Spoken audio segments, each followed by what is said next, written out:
Welcome back to NetTuts, and we have another quick tip.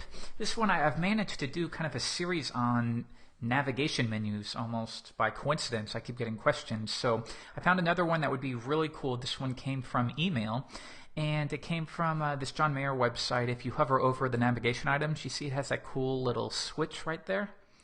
So I wanted to figure out how can we best do this without images. Because I'd really like to stay away from using images. It's not as flexible. And you can see they actually use just a standard image, and then when you hover over it, I assume they use some kind of JavaScript to slide up. So we will do this, but instead we're going to be much more flexible. All we need is a standard navigation menu, and we'll do it with all jQuery. So you see we're going to start here with the simple navigation menu. We want to make sure that I don't want to have to do multiple things where maybe we have two spans within our anchor tag. That way we can target each one. I don't want to have to do that in my markup because I want to be able to add a new list item and just have it work. So we will do most of that with JavaScript. But first, we need to make sure that it works simply with CSS, right? So let's go ahead and take care of this in Firefox. Okay, and let's go ahead and go to CSS, edit CSS using the Web Developer toolbar. So body, just by default since we're not doing much. Let's go ahead and center that. And I'm going to set a background color just for visuals, just to make it a little easier to work with. Next, a minor reset. I'm going to set the margins to 0, padding to 0, and also overflow to hidden because we're going to be floating some of the children. Okay, reducing that will also get rid of the bullets as well.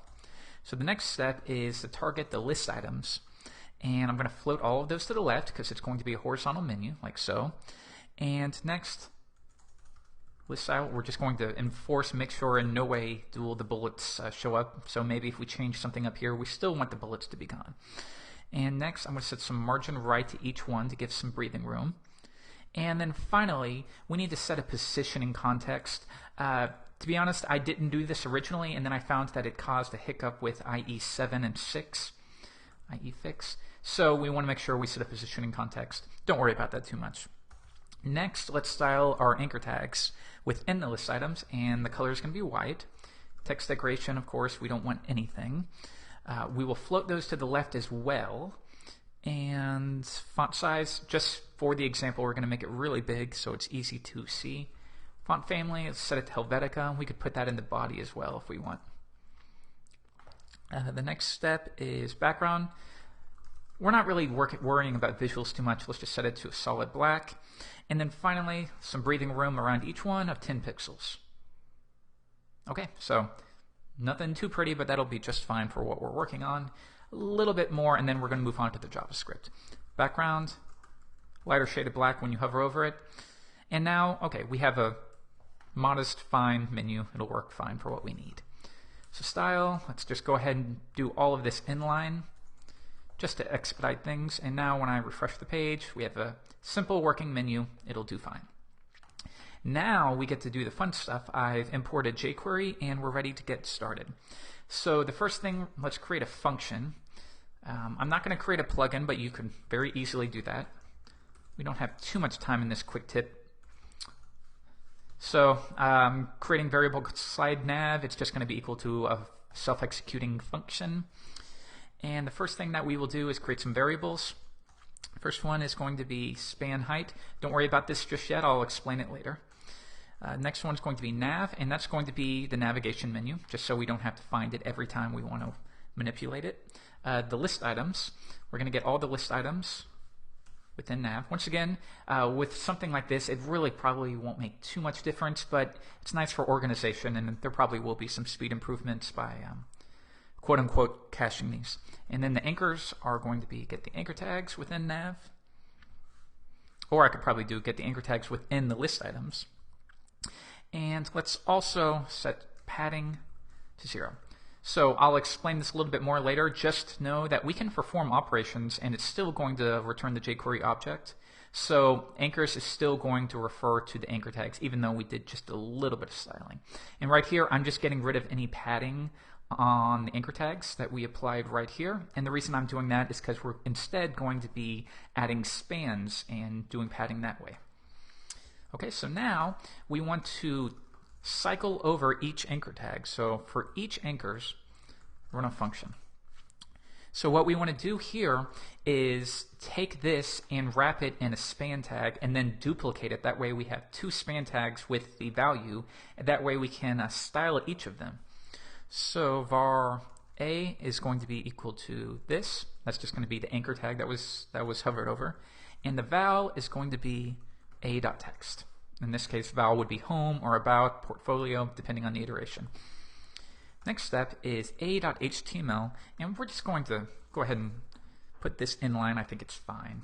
Plus val. Close that out.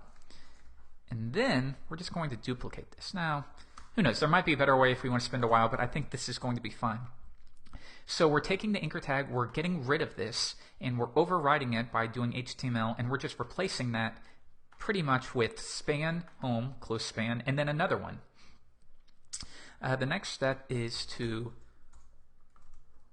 parent li height is going to be a.children span first dot outer height. Okay, so what we're doing here is, because we've changed this, we want to you know what, why don't I come back to this later. Basically what we're working with is the list item.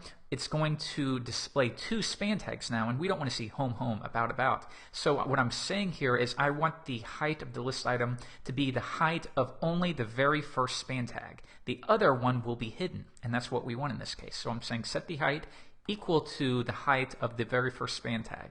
And we're using outer height to make sure that includes any borders or padding. End, because I'm done working with the list item. And the next step is .children. Once again, get that span first tag. And this was an IE fix that I had to figure out. I didn't do it the first time. But in IE, for some reason, there was this margin top being applied to the span tag that I could not figure out. Strange for IE, but chalk that up to IE issues. That's only for IE. Don't worry about that too much. Okay, so now the next step is span height that we created up here. That's going to be equal to the height of the span tag, or lis.eq0.height. So just note this is going to be equal to the very first span tag. Okay. The next step now is listen for when you hover over one of those list items. So lis.hover is going to be function, and when they mouse out, we're going to run another function. Okay, so when they hover over it, we will do get this.find the very first span tag. And remember, when you hover over it, we want to shift them up so that we're now seeing the lower span tag. Because remember, up above, we set the height of the list item only to the height of this one. So now when you hover over it, we want to shift everything up so that you're now seeing this one.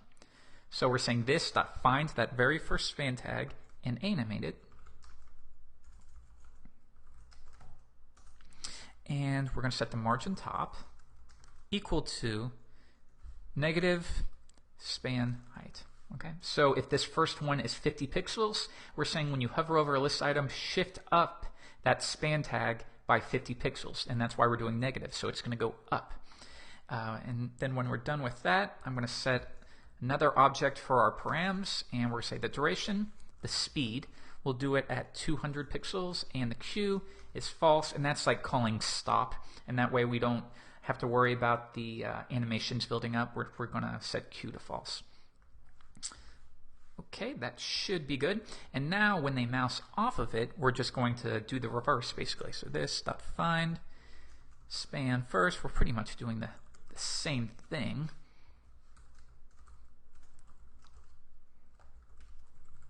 Q false. But this time we're going to set margin top back to 0. Okay, so what you can see here is we have it working, but we need to do some CSS now. By default, span tags are in line, so they're going to display left to right, correct? We want to change that and say, no, we want the span tags to be above and below each other. And then we also want to style each of these span tags differently. Maybe this one can have a background of white, this one can be green, or whatever you want to do. That way we can work with it. So we hover over it, nothing's happening just yet because we need to do some CSS, right? So I'm going to go down here and we will say, just for our notes, if JS, because we will only have a span tag to work with if JavaScript is enabled. So list items a span, and we're going to set the display to block. That's important. That way they will only take up, there you go, and you see that's already working. So why didn't it work before? This is important to go over. It's because they're displaying inline, so when we're adjusting the margin top, there is no margin top yet. But when you set display to block, they have to display on top of each other. Okay. So now it's just a matter of setting some styling here. Background, white, colors, maroon. We're matching that menu on johnmayer.com. We can check it. We're not going to do the whole thing. They have a special font there.